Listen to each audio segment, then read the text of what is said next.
जब हम HTML के अंदर टेबल बनाते हैं, तब टेबल को अपन को CSS के माध्यम से कस्टमाइज करना होता है। कहने का मतलब होता है कि HTML के अंदर सिर्फ और सिर्फ आप टेबल बना सकते हो, लेकिन टेबल के अंदर अच्छे से एट्रीब्यूट देना होता है। अच्छी सी CSS देने से क्या होता है कि वो आपका जो टेबल है वो अट्रैक्टिव हो जाता है।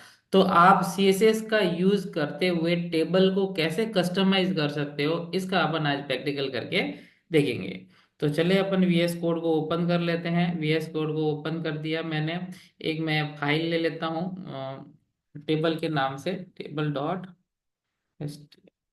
ठीक है। और यहाँ मैं इस ओपन कर लेता हूँ और यहाँ पे लिख लेता हूँ मैं, बॉयलर प्लेट लगा देता हूँ। अपन फटाफट मैं एक टेबल बना देता हूँ। ये टेबल बना दी। टेबल के अंदर मैंने एक टेबल बना दी। TR टैग के अंदर यहाँ मैंने लिख दिया सीरियल नंबर, और उसी प्रकार यहाँ पर मैंने एक लिख दिया आपका आपका नेम लिख दिया, और उसी प्रकार यहाँ पे मैंने यहाँ क्लास लिख दी। और क्लास लिखने के बाद में और एक मैंने फीस ले लिया। ये मैंने यहाँ पे फटाफट करके मैंने यहाँ फीस बना दिया। एक मैं TR ले लेता हूँ, उसके अंदर TD के अंदर मैं नाम ले लेता हूँ, जैसे 01 डाल दिया, और मैंने यहाँ नाम दे दिया रामलाल डाल दिया। और यहाँ पे मैं क्लास ले लेता हूँ, एक क्लास दे दी मैंने, BCA ले ली। और यहाँ मैं फीस डाल देता हूँ जैसे 5000 रुपीज, ठीक है। उसी प्रकार ये दो तीन कंटेंट है, दो तीन रो ले लेता हूँ, कंट्रोल C कर लेता हूँ और यहाँ पेस्ट कर लेता हूँ, और 01 ये 2 ले लेता हूँ, और रामलाल की जगह यहाँ मैं ले लेता हूँ चुन्नीलाल, ठीक है। और ये BC है ही है, और इसने फीस जमा करा मान लो 4। एक और मैं ले लेता हूँ, यहाँ लिख लेता हूँ धर्म सिंह, ठीक है। और यहाँ DH है धर्म और सिंह लिखा, ठीक है। और यहाँ धर्म सिंह लिख दिया मैंने नाम। और ये क्लास मान लेता हूँ धर्म सिंह के अपने टैग ले लेता हूँ, ठीक है। और उसकी जो फीस इसने जो पे की है वो 10,000 ले लेता हूँ।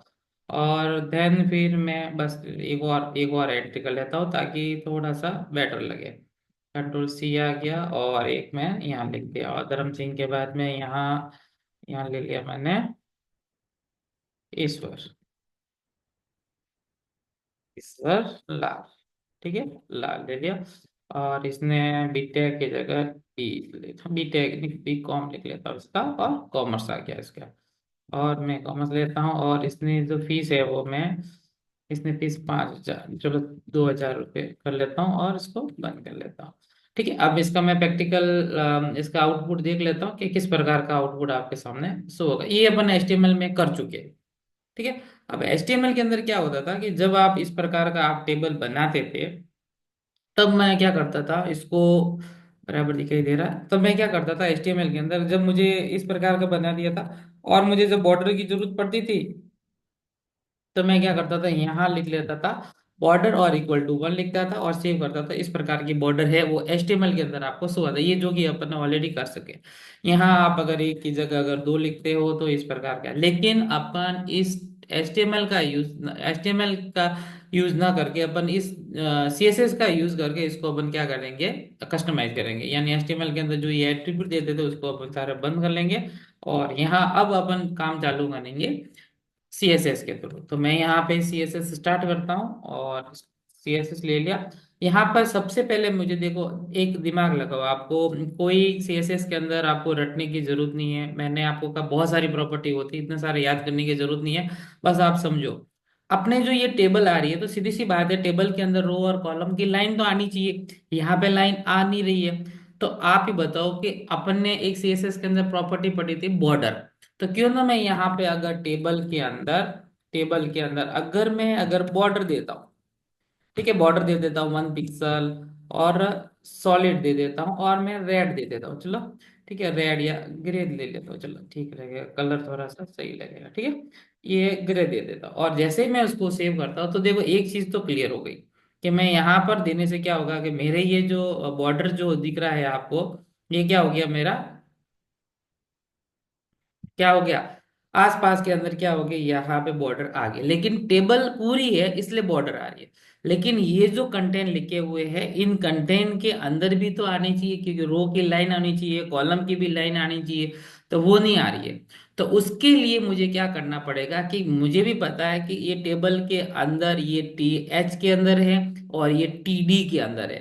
तो मैं ये चाहूंगा कि टी एच और टी डी के ऊपर भी इर्द गिर्द क्या हो जाएगा, लेफ्ट राइट टॉप और बॉटम के उधर भी आ जाए। तो मैं क्या करूंगा कि टेबल के साथ मैं टी हेडिंग डाल दूंगा और टेबल डेटा डाल दूंगा, यहां पर भी आ जाएगा। जैसे ही मैं इसको सेव करूंगा तो आपके सामने ये आ जाएगी।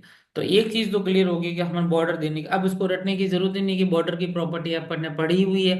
तो टेबल के ऊपर ही आना चाहिए और एक टीएस के ऊपर और टीडी के ऊपर। अब देखो एक समस्या हो रही है कि यहाँ देखो कि ये यहाँ पर भी जो आप देख रहे हो कि ये के कॉलम आ रहे हैं और इसके सेल बना हुआ है, ये भी सेल अलग से बना हुआ है, ये भी सेल है। मैं चाहता हूँ कि ये डबल डबल ये जो लाइन आ रही है, क्योंकि प्रत्येक टीएच और प्रत्येक टीडी के ऊपर ये आ रही है, ये प्रत्येक टीडी पे आ गई, ये तो ये दोनों के अंदर गैप है। मैं चाहता हूँ कि ये नहीं होना चाहिए, एक हो जाना चाहिए। तो ये तो काम टेबल का ही है। तो इसके लिए मैं यहाँ लिखूंगा टेबल की प्रॉपर्टी। ठीक है, टेबल लिख दूंगा और मैं यहाँ पर लिख दूंगा कि क्या कर दूंगा, बॉर्डर क्लैप्स।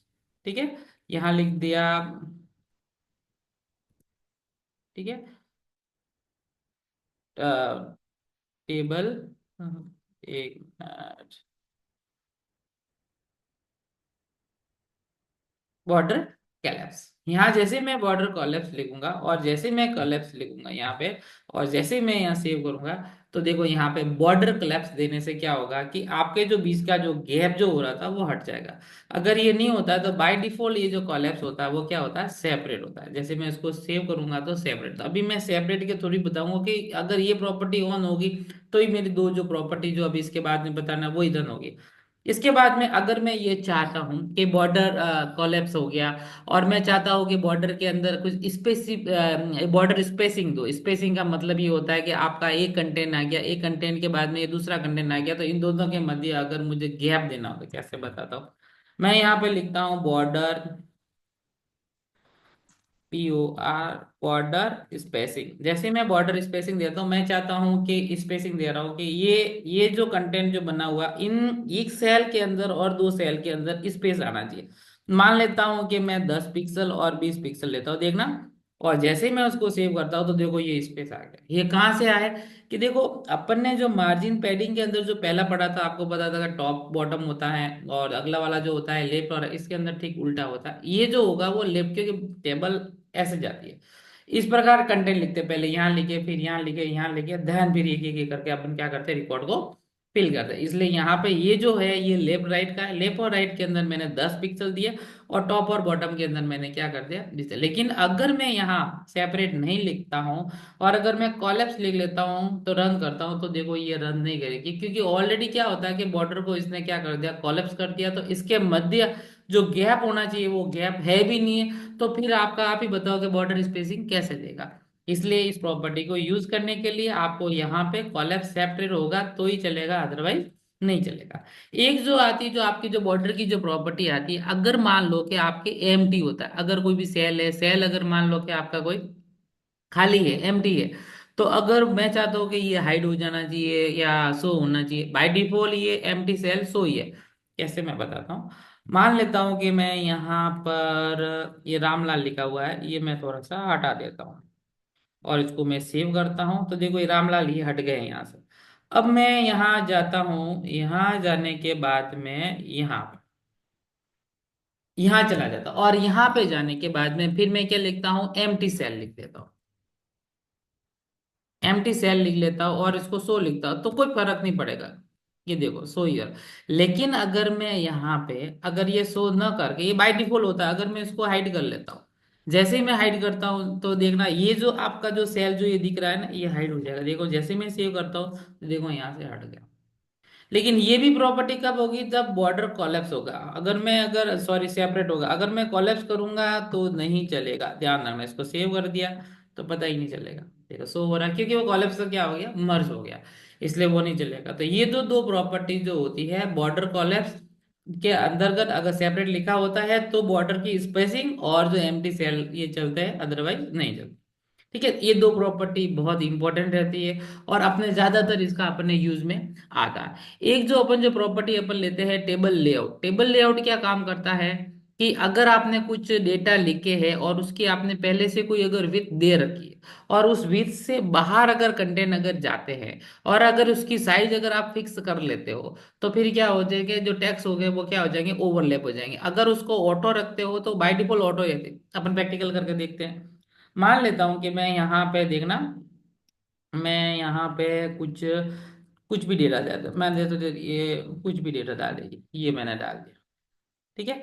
और कुछ लोअर एम भी डाल दिया, चलो ये लोअर एम वॉर एम ये सारा मैंने डाल दिया और इसको मैं सेव कर दिया। तो देखो ये थोड़ी सी साइज है मेरी, ये देखो थोड़ी सी बढ़ गई। मैंने यहाँ कुछ विथ विथ नहीं दे रही, कि मैं यहाँ पे टेबल की मैं विथ स्पेसिफाई कर देता हूँ। मैं दे देता हूँ 500 पिक्सल, और मैं सेव कर लेता हूँ। मेरी टेबल की साइज 500 पिक्सल है, फिर भी ये देखो डेटा आगे जा रहा है, इस देखो ये कितनी बड़ी हो गई। जबकि हो रहा है क्योंकि उसका रीजन होता है कि बाय डिफॉल्ट जो मेरा जो टेबल का जो लेआउट होता है वह क्या होता है, ऑटो होता है। आप अगर नहीं भी लिखोगे ना तो भी ये ऑटो ही होता है, ठीक है। तो ये ऑटोमेटिक ये यहाँ पे चलता है। लेकिन अगर मैं इसको फिक्स कर लेता हूँ, क्या लेता हूँ, फिक्स कर लेता हूँ और फिर सेव करता हूँ, तो देखो ये जो प्रॉपर्टी होगी आपकी क्या हो जाएगी, ओवरलैप हो जाएगी। यानी कहने का मतलब होता है आगे ये देखो इसके ऊपर है, क्योंकि फिक्स कर दी कि आपकी जो ये विथ है वो इतनी ही रहेगी, इसके बाहर जैसी जाएगी तो आपकी ये ओवरलैप हो जाएगी। तो ये प्रॉपर्टी भी कभी कभी जरूरत पड़ती है तो अपन में इसका यूज में ले सकते हैं। वैसे बाय डिफॉल्ट अपन ये ऐसा काम क्यों करेंगे, बिगड़ने वाला काम क्यों करेंगे, अपन तो अच्छा वाला ही काम करें, तो ये अपन प्रॉपर्टी का यूज वैसे नहीं करते अपन, ठीक है। लेकिन कभी आपको पता होना चाहिए कि ये आ सकती है। उसके बाद में क्या आता है कि आपने ये भी कर दिया, आपने ये कर, एक और प्रॉपर्टी आती है कि देखो ये चीज मैं एक बार हटा देता हूँ यहाँ से और इसको वापस मैं व्यवस्थित कर लेता हूँ। और यहाँ पे क्या था, नाम लिखा हुआ था किसी का, और यहाँ पे नाम ले लेता हूँ, ठीक है, रुकमणी, ठीक है। कुछ भी लिखो, रुकमणी, यहाँ मैं नाम ले लेता हूँ और मैं अरे अरे, ठीक है। और वैष्णव, ठीक है, ये मैं लिख लेता हूँ और इसको मैं सेव कर लेता हूँ। अब देखो यहाँ पे मैंने डेटा लिखे हुए ये रुक्मणी कुमारी वैष्णव लिखा हुआ आया है। अब मैं क्या कर रहा हूँ कि यहाँ जो विथ जो मैंने दे रखी है ऑटो, यहाँ दे रखा है, इसकी विथ भी मैंने यहाँ दे रखी है। मैं थोड़ा सा कम कर लेता हूँ और यहाँ पे मैं सेव कर लेता हूँ, ठीक है। थोड़ा सा मैंने कम कर दी ताकि पता चले, क्योंकि मुझे आगे टीआर प्रॉपर्टी का यूज करना है। 1 मिनट, 300 की जगह मैं 200 दे देता हूँ, और छोटा सा है ताकि ठीक रहेगा। हम्म। अब मैं क्या करता हूं कि मैंने इस के टेक्स्ट जो आपने देखे होंगे, जो इस सेल के अंदर कुछ सेंटर पॉइंट के अंदर दिखाई दे रहे हैं, ना कि टॉप बॉटम। आप अगर चाहते हो कि जो टेबल के अंदर जो कंटेंट है उनको वर्टिकली अलाइनमेंट करना होता है। देखो अलाइनमेंट दो प्रकार के होते हैं, एक तो हॉरिजॉन्टल चलता है, एक वर्टिकल चलता है। तो अगर वर्टिकल का मतलब होता है टॉप है, मिडल है, अगर और बॉटम है, इस प्रकार का अगर आपको करना होता है तो आपको भी पता है ये चीज कहाँ पड़ी होती है, टीडी के अंदर होती है, ठीक है। तो टीडी के अंदर मैं जाता हूं और यहाँ पे ओपन करता हूं और यहाँ पे लिख लेता हूँ वर्टिकल अलाइनमेंट। मैं, ठीक है, ये लिखा हुआ वर्टिकल, ठीक है। वर्टिकल अलाइनमेंट अगर मैं यहाँ टॉप लिख लेता हूँ और उसको मैं जैसे ही सेव करता हूँ तो देखो आपका जो अलाइनमेंट है ये देखो ऊपर टॉप में आ गया ये, ठीक है। आप इसको मैं बंद करके देखता हूँ, आपको पता चलेगा, सेव करूंगा तो देखो नीचे है, और जैसे ही मैं इसको करता हूँ तो टॉप आ जाए। उसी प्रकार आप अलाइनमेंट वर्टिकल टॉप की जगह आप अगर चाहते हो कि नहीं मेरे जो अलाइनमेंट होता है वह क्या होना चाहिए, बॉटम होना चाहिए, तो मैं यहाँ पे जाकर मैं अगर बॉटम भी कर लूंगा तो इसको सेव करूंगा तो ये बॉटम की तरफ हो जाए। आप चाहते हो कि नहीं मेरे यहाँ पे जो वर्टिकल अलाइनमेंट है वह क्या होना चाहिए, मिडल होना चाहिए, तो आप मिडल करोगे तो सेंटर हो जाएगा। अगर आप देखो ये तो हो गया टॉप, टॉप के बाद में मिडल हो गया, मिडल के बाद में आपका क्या आ गया, ये आपका बॉटम आ गया। आप चाहते हो कि टेक्स्ट इस प्रकार के भी चलने चाहिए, तो उसके लिए अपन ऑलरेडी प्रॉपर्टी पड़ी हुई है टेक्स्ट अलाइनमेंट। उसके लिए देखो आप दिमाग में आ जाता है कि हाँ हॉरिजॉन्टल होना चाहिए, करोगे तो हॉरिजॉन्टल है भी नहीं है। तो इसके लिए मुझे प्रॉपर्टी है, उसका नाम है टेक्स्ट अलाइनमेंट। टेक्स्ट अलाइनमेंट अगर आप मैं इसको सेंटर करूंगा तो यहाँ जो डेटा देखना ये बी सी जो भी लिखा हुआ ये ऑटोमेटिकली ये सारे क्या आ जाएंगे, सेंटर आ जाएंगे। उसी प्रकार अगर मैं उसको अगर सेंटर की जगह अगर मैं यहाँ पे अगर राइट लिखता हूँ तो देखो आप यहाँ देखना राइट साइड में आ जाएंगे। और बाय डिफॉल्ट आपको भी पता ही है कि ये जो होता है वो क्या होता है, लेफ्ट होते हैं। अगर आप इसको लेफ्ट करना चाहते हो तो लेफ्ट आ जाएगा। तो इस प्रकार के जो अलाइनमेंट है अगर आप शेयर करना चाहते हो तो आप उसको कर सकते हो। तो एक और प्रॉपर्टी आती है, बहुत अच्छी प्रॉपर्टी है, जिसको बोलता है कैप्शन प्रॉपर्टी। ठीक है, इसका यूज करने से पहले मैं यहाँ पे टेबल के अंदर मैं कैप्शन डाल दिया, यहाँ डाल दिया, और ये कैप्शन, ठीक है, कैप्शन डाल देता और यहाँ लिख लेता हूँ स्टूडेंट डिटेल। ठीक है, यहाँ लिख दिया और इसको मैं सेव कर दिया, तो ये आ गए। ये चीज आप चाहते तो S3 के माध्यम से भी कर सकते थे, लेकिन देखो एक्स आएगा S3, जब HTML बनाने वालों ने ऑलरेडी टेबल के साथ में कैप्शन प्रॉपर्टी दे दी है, तो अपन अगर कोई भी टेबल के रिगार्डिंग अगर किस प्रकार की टेबल आप डिस्प्ले करना चाहते हो, तो कैप्शन अगर दे दिया तो उसके साथ में रहेगा तो बेटर रहता। आप चाहो तो इसमें स्पेन टैब का यूज करके भी कर सकते हो, ये आपके ऊपर है, लेकिन दे रखा है तो ये आप लेना मेरे हिसाब से बेटर रहता। अब यहाँ पे जाते हैं, कैप्शन राइट है बाय डिफॉल्ट, तो ये टॉप ही होता है। ठीक है, तो मैं यहाँ करूंगा तो कुछ भी फर्क नहीं आएगा, लेकिन अगर मैं चाहता हूँ कि यहाँ पे ये जो कैप्शन है मेरे बॉटम में आना चाहिए, तो मैं करूंगा तो ये जो स्टूडेंट डिटेल है वो क्या हो जाएगी, बॉटम। जो बाय डिफॉल्ट जो प्रॉपर्टी है काफी बढ़िया रहती है, पहले से प्री डिफाइन होती है, आपको एक्स्ट्रा लिखने की जरूरत नहीं होती है, लेकिन एक दिमाग के अंदर चीज होनी चाहिए कि ये चीज भी अपने यहाँ काम आती है। इसके बाद में अपन एक और प्रॉपर्टी है, आपको पता हो तो मैं इसको थोड़ा सा और व्यवस्थित कर लेता हूँ। मैं इसकी जो विथ है थोड़ी सी बढ़ा देता हूँ, मैं यहाँ विथ 350 कर लेता हूँ, ताकि थोड़ा सा बेटर लगे। ये आ गया, ठीक है, और इसको मैं सेव कर लेता हूँ, थोड़ा सा सही लगे। ठीक है, 0 कर लेता हूँ ताकि अपने अंदर भी तो आने चाहिए। ठीक है, बाद में धीरे धीरे धीरे, 1 मिनट। ठीक है, और अब मैं क्या करता हूँ कि एक और प्रॉपर्टी आती है कि आपने देखा होगा कि मैं टेबल के ऊपर, ठीक है, टेबल क्या मैं रो ले लेता, तो TR के ऊपर अगर मैं ओवर करूँ, क्या करूँ मैं, ओवर, 1 मिनट, क्या लिखा मैं, हाँ, TR के ऊपर अगर मैं ओवर करता हूँ, ठीक है, ओवर का मतलब होता है मैं माउस का कर्सर लेके जाता हूँ, तो मेरा जो बैकग्राउंड जो कलर है वह तो हो जाए रेड, और जो मेरा टेक्स्ट का जो कलर है वह क्या हो जाए, वाइट। ठीक है, तो मैं अगर ये करता हूं तो इस प्रकार मैं इस प्रकार की भी प्रॉपर्टी का यूज करना चाहूँ तो कर सकता हूँ, ताकि पता चले कि मैं कौन सी प्रॉपर्टी को यूज में ले लेता हूँ। एक और आती है TR के अंदर nth चाइल्ड, TR के अंदर nth चाइल्ड। ठीक है, ये वाले, ये भी आप कर सकते हो, मैं इवनली या ऑड जो भी कर देना चाहता हूँ ऐसे भी दे सकते हो। यहाँ मैं चाहता हूँ कि मेरा जो बैकग्राउंड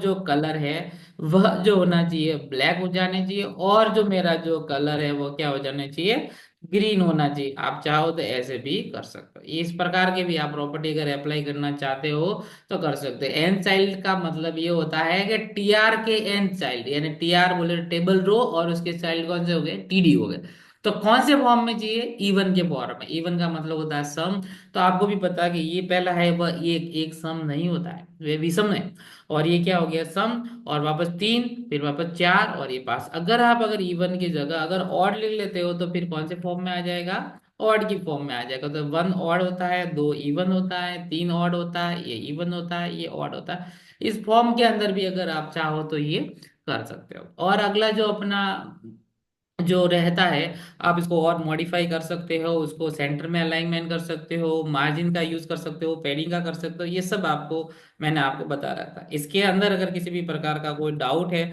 टेबल को आप अगर और अच्छी तरह से अगर करना चाहते हो, वीडियो बड़ा हो जाएगा।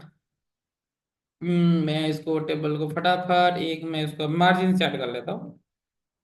ठीक है, यहाँ टेबल आ गया, और टेबल के अंदर मैं चाहूंगा यहाँ पे मार्जिन लिख लेता हूँ, और मार्जिन टॉप से मैं क्या दे देता हूँ, 0 देता हूँ, और यहाँ पे ऑटो लिख लेता हूँ, सेव करता हूँ, तो देखो ये ऑटो की पोजीशन के ऊपर भी आ जाएगा। तो अगर आप चाहो तो धीरे धीरे अंदर अगर आप पेडिंग भी देना चाहते हो तो TD के अंदर पेडिंग दोगे तो बढ़िया लेगा। तो यहाँ पे आप अगर पेडिंग देते हो, देखो आप प्रैक्टिस करोगे आपके ऊपर, आप पेडिंग देना चाहते हो कि कुछ स्पेस ऑक्यूपाई होना चाहिए। ठीक है, तो मैं यहाँ अगर पेडिंग देता हूँ तो देखो जैसे मैं इसको सेव करता हूँ तो देखो, जैसे मैं उसको सेव करता हूँ यहाँ से, तो देखो थोड़ा सा ये आ गया, पेडिंग थोड़ा सा छोटा रखा हुआ, तो इस प्रकार की ये पेडिंग है ये आ जाती है। ठीक है, और उसकी जो विथ है वो मैंने थोड़ी सी फिर यहाँ पे कम लगेगी, इसलिए मैं यहाँ विथ मुझे यहाँ थोड़ी सी बढ़ानी पड़ेगी, क्योंकि पेडिंग मैंने बॉर्डर के अंदर मॉडल के अंदर आपको पढ़ाया हुआ है, तो ये मुझे पढ़ा यहाँ विथ के अंदर मुझे क्या कर देना पर 2 बढ़ा दिया तो 400 दे देता हूँ, तो थोड़ा सा ये थोड़ा सा अट्रैक्टिव आपका लग जाएगा, और उसको बेटर बनाने के लिए आप और करना चाहो तो ये कर सकते हो। ठीक है, आज के लिए इतना काफी है। इसके अंदर किसी भी प्रकार का कोई आपको डाउट हो तो मुझे कमेंट सेक्शन में आप मुझे जरूर कहना, ठीक है।